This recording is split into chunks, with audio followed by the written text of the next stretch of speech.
Okay, picking up where we left off with page 519, we're talking about examples of using expert systems. On the next page, they talk about this. Here we go. This is an expert system for a bank employee trying to find out whether or not they want to approve a loan. So, do I need to be a very, very experienced bank loan operator or whatever the heck they're called? Or I could just use one of these guys and it says, if there's no credit problems and monthly income, blah, blah, blah, blah, blah. And it ends up telling them whether or not their loan is approved. Now, you might think, okay, this is a trivial example, but it's a good one to discuss for two major reasons. One is,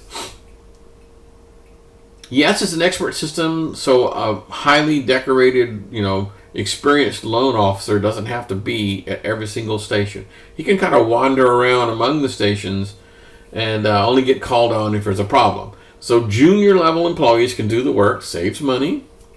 Plus, it provides a tiny bit of distance and safety. The loan officer can say, look, I follow the rules and I'm sorry it didn't work out, but your loan is approved. It basically allows them a separation of consequence. They can say, wasn't me. This is not a judgment call. I'm not saying anything at all about your credit rating. I'm just saying I put the numbers in the machine said no. So it's a way of people basically saying I can't be blamed. And in the litigious environment, that's actually pretty doggone good.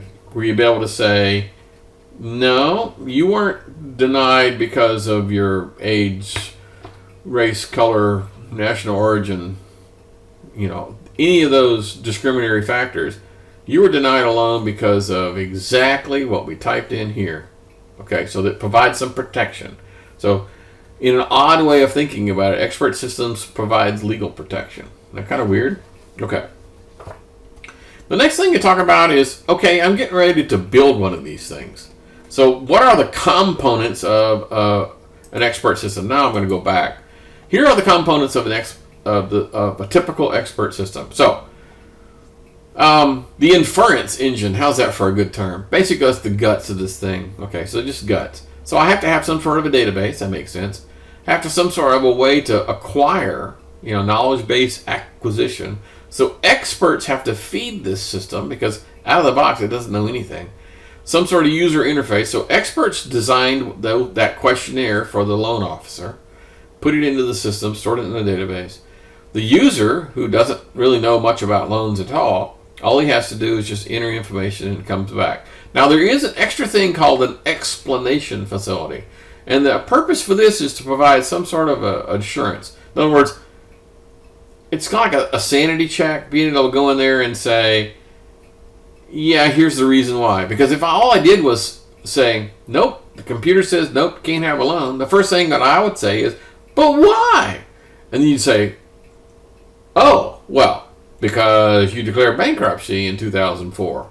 And you have outstanding, some sort of an explanation. Because otherwise people are going to go, how often is a person going to say, oh, okay, thank you, and just pack up and leave? They're going to want to know why. So the explanation facility is actually to provide confidence in the answer. So even if the customer didn't ask, the explanation would tell, like this expert, that, yep, the system is working. The explanation makes sense to me.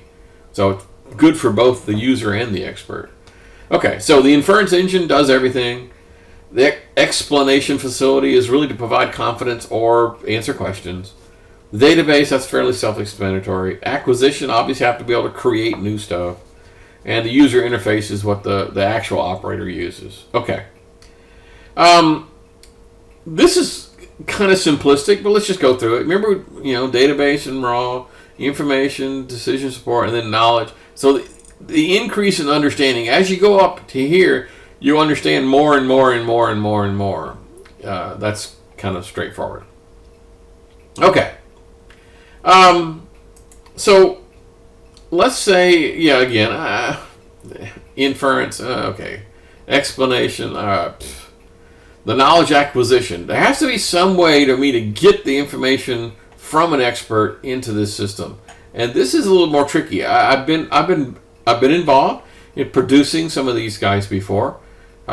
It was associated with doing satellite imagery detection and trying to determine, what questions can you answer. If I want to know what data do I need, and how do I go about getting the data to make that decision? So I was involved in one of these things, and it was pretty fun to put one together.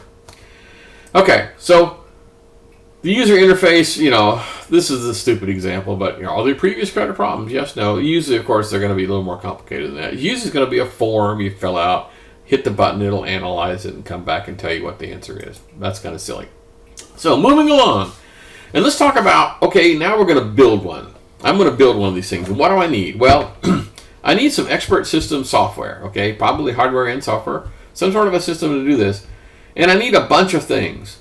The first one is called the domain expert. And the domain expert is not a computer person, okay? A domain expert for a loan would be the loan officer, okay? The loan officer doesn't even know how to type.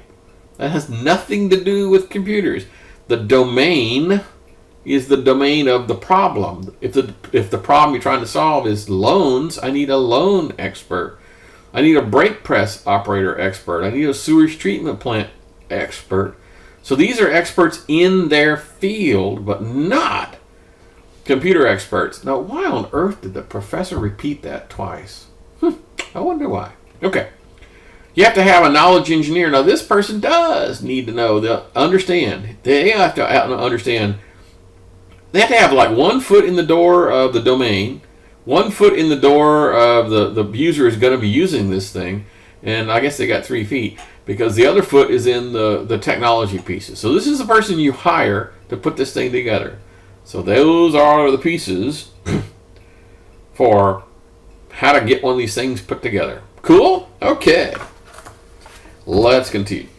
They have a discussion here talking about at one time there was some specialized languages that were put together.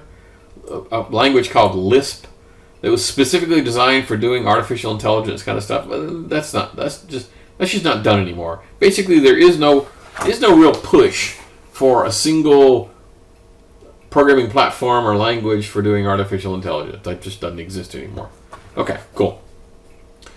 There is a thing called an expert system shell.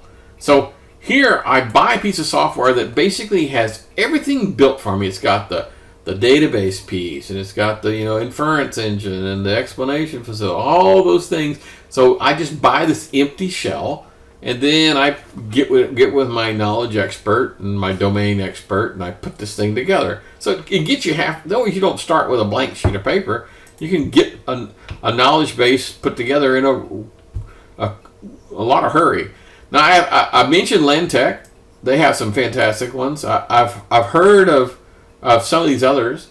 I've heard of the Corvid thing, but that's about it. So yeah, there are a lot of these guys are out there, but I'm not that familiar with them. Okay, now this next section in the book, it's like I'm not exactly certain why we're talking about multimedia in a section on knowledge management.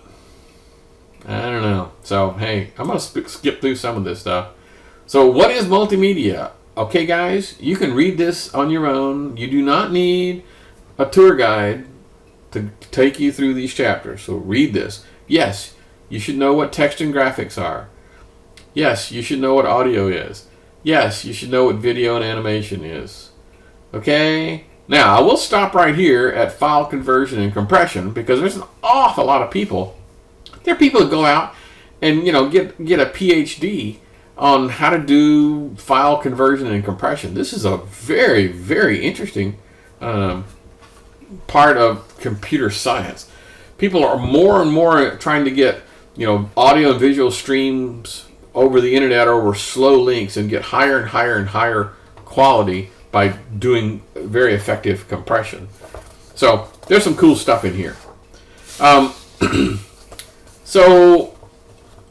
Again, I'm skipping. Okay, now we're talking about virtual reality.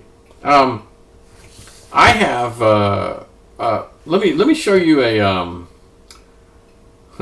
I didn't bring that up ahead of time. Well, that's okay. Cool. I'm going to do Samsung VR. Oh, come on.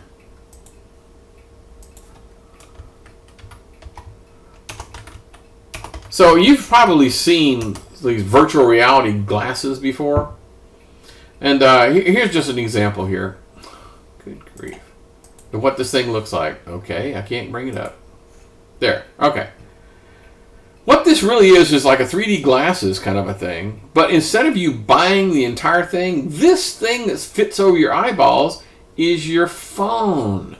So this thing is dirt cheap. It costs $100, and it's a piece of hardware that you crack it open, put your phone inside and clamp it shut, and then latch it onto your face, and you have virtual reality goggles that cost practically nothing. Okay, now there's actually another one out there that Google put out. It's called Cardboard, and it quite literally is made of cardboard. Okay, so these things don't have to be terribly, terribly expensive. That's kind of the takeaway here. So, let's continue. So, a head-mounted display, that's what we're talking about, is typically one of those things where you put on your face. So, when you're talking, well, I tell you what, let's back up a minute. What's the definition of virtual reality? Well, it's somehow interacting in a computer-generated, simulated environment. Okay, that's kind of a good definition. So, interfaces, yes, some sort of goggle, and perhaps what's called haptic feedback. Haptic is a very cool term. Haptic feedback is all about touch. So, when I put my phone on vibrate, or I fix it so that when I touch the keys on the keypad, the phone vibrates to let me know that I'm doing it. So I don't have to look directly at my phone while I'm typing the keys. I can kind of halfway be distracted, hopefully not while I'm driving, and it'll tell me whether or not I'm hitting the buttons or not because it vibrates. That's what haptic feedback is, some sort of a sense of touch. You may have seen some stuff called augmented reality, where things like Google, where instead of just having the glasses like this, you end up with glasses and being able to see at the same time. So Google Glass doesn't completely obscure your vision. It just overlays a extra 3D thing on top of what you're looking at in the environment. And so you may have seen some of the goofy little commercials. So there's different kind of levels of these interface devices. Okay, let's continue. So they talk about the different types of virtual reality. And there are basically two major types. One is called an immersive. An immersive is like, Star Trek holodeck kind of thing. Or if you're in one of those flight simulators. I've been in one of those flight simulators, or vehicle simulators, that was so good that, you got seasick, okay? I mean, they were good. The head-mounted displays are pretty doggone close, but those are totally immersive. You're in that cockpit and you're leaning and looking out the window and things are flying by. Yeah. Okay. So it's a very immersive. Now, there are non-immersive kinds, and that is like a game. Like I have a game up on my screen. I got my little character, and my character's running down this path, and he ducks around a tree and all that kind of stuff. I mean, that's not totally immersive. I mean, I'm not completely in the environment, but it is a 3D environment. A non-trivial example is I'm trying to buy a house, and so they have a 3D tour of this home. And so it's sort of like Google Maps, right? How Google Street View, where I'm inside this house and I go, oh, I want to go down that hallway. So I just, turn my mouse and boop, and it follows me where I go all through the house, and I can see everything I wanted to see. So immersive and non-immersive, they both use 3D technology. They both have some sort of a system for displaying the where you are in the 3D world. One is completely, you're always there, and the other is, hey, I'm sitting there, obviously still sitting in front of a computer. Okay, this is a good place to stop for the 15-minute mark, and I think we'll finish it off in the next video.